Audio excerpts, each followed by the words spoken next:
Bitcoin's halving cycles have always been a mystery, but also a map. And right now we're at the part of the map where things usually get very interesting. We're over 530 days past the last halving, which happened in April 2024. And if you look back at history, this is exactly the zone where Bitcoin topped in every single previous cycle. In 2012, it peaked 371 days after halving.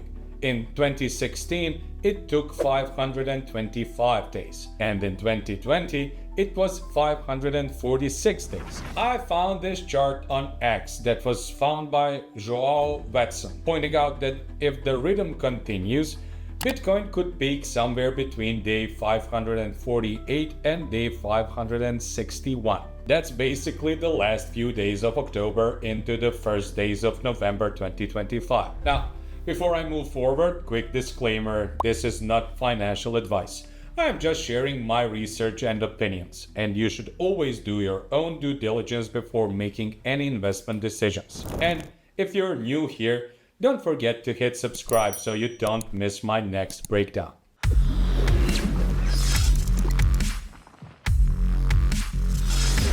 So let's get back to the cycles. Joao's tweet really nails the timing, and this is why I want to show this to you guys. We are right at the sweet spot where the 4-year cycle tends to run out of the steam. The only real question is whether Bitcoin has already peaked at $124,000 back in August, or if one last leg higher is still waiting for us. Personally, if I compare this cycle to 2012 and 2016, it wouldn't surprise me at all if the top is already in. Those cycles peaked almost exactly where we are right now in terms of days after halving or even earlier. And even though history doesn't repeat perfectly, it often rhymes. That's why my strategy has shifted. I'm still holding a small position in Bitcoin because you never want to completely count it out. But I see more upside potential in altcoins right now. Ethereum, Solana, and some other projects I've talked about in my recent videos. And let me be crystal clear, none of those mentions are sponsored.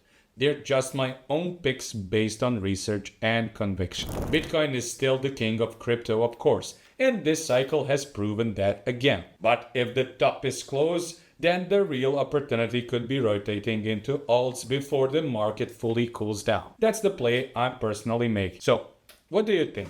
Has Bitcoin already topped this cycle, or do we still have one last explosive rally left before the bear market begins? Drop your thoughts in the comments. Thanks for watching, and I'll see you in the next one.